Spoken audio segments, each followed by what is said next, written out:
जीवित पुत्र का व्रत में चिल्लो स्यारों की एक कथा सुनी जाती है। वह संक्षेप में इस प्रकार से है।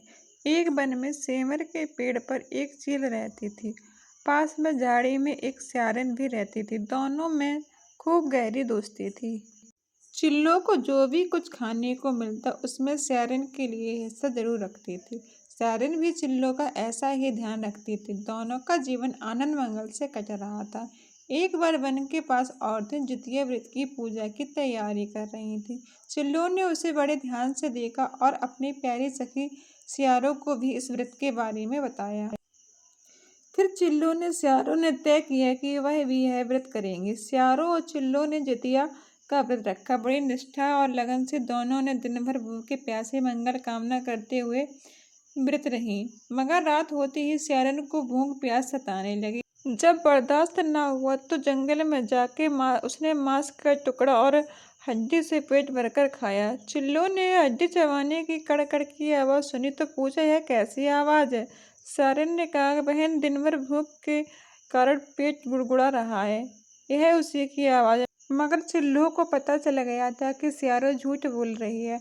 उसने सियारो को खूब खरा खोटा सुनाया और कहा, यदि व्रत नहीं रख सकते तो संकल्प क्यों लिया था? सियारन लजा गई, पर व्रत तो भंग हो चुका था। चिल्लो रात भर भूखे प्यासे रहकर व्रत को पूरा किया।